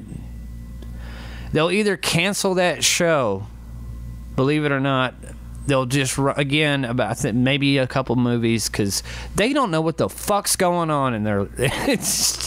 They're going to make a movie. They're going to try to make a franchise out of everything. They're going to reboot everything. and people are just going to get burnt out. Expectations will never be met. Nerds will never be happy. End of story. But Steven Hillenberg, dead at 57. My hat's off to the guy. He made me happy. He made a lot of people happy. Makes kids definitely fucking happy. You know, the show's direction has changed, you know, over the years, but still. Yeah, that sucks. So anyway, I don't want anyone to take the shit personal. I think this is my way of trying to just get certain conversations out of the way, so that way, if you do come in contact with me, we can talk. We can move on from these points.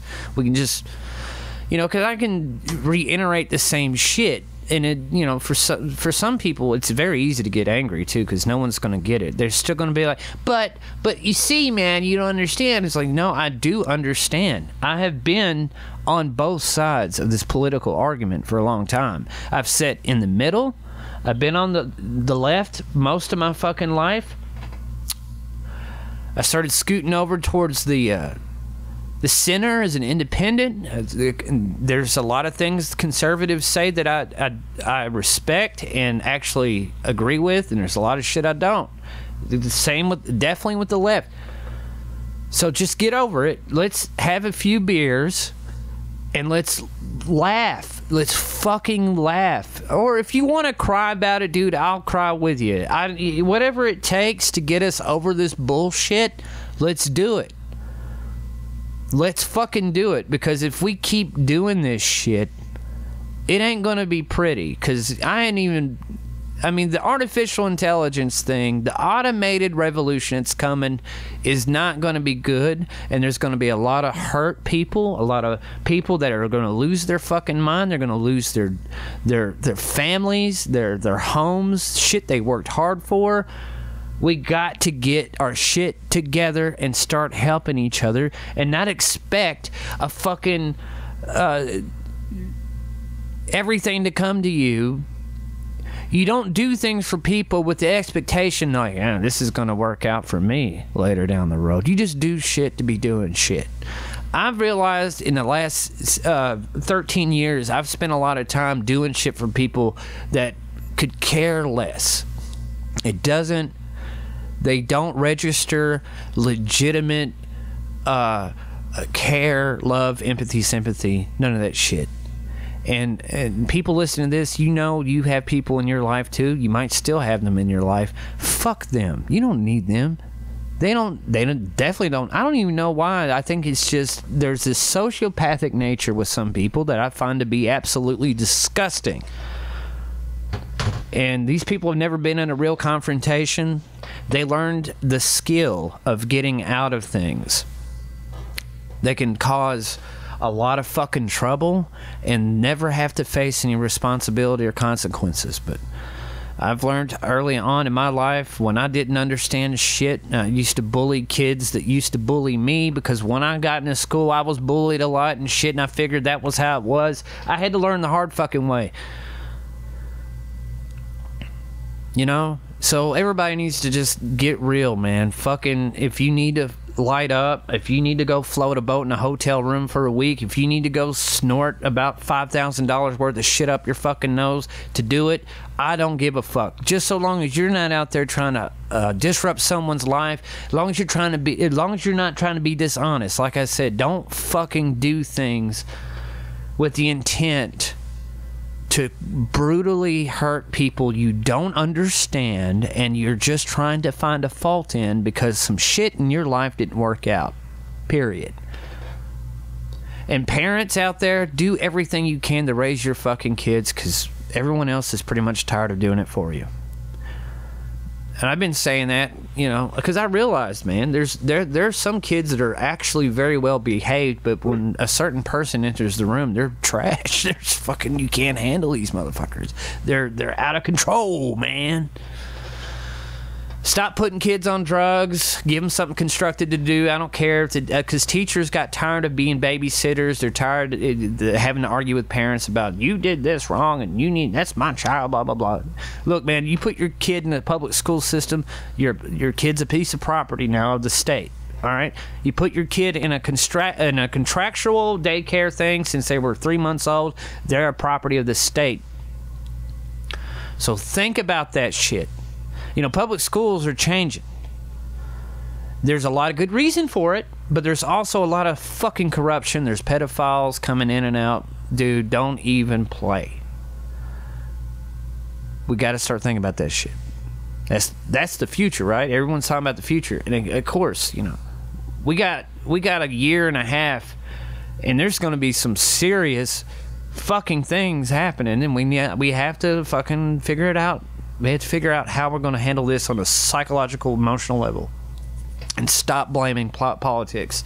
Stop blaming other strangers, people that you never met in your entire fucking life and probably never will, for your problems.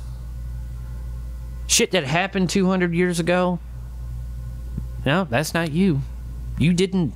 Nope, you didn't ask to be here. You didn't have a choice in your pigment or your, you know, what you're sexually attracted to. These are things you're just gonna have to get the fuck over.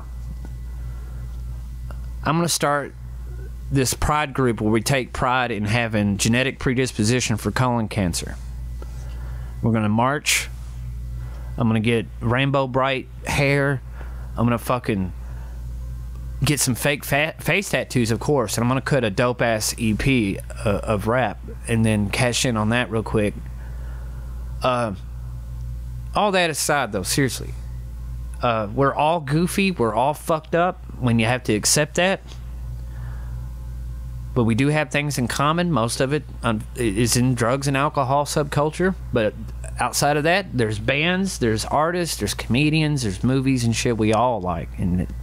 But when you start, when Hollywood became the boardroom shit, like I mentioned earlier, they started shoving the talking points of CNN into it. And I'm like, yeah, all right, fuck you, fuck this.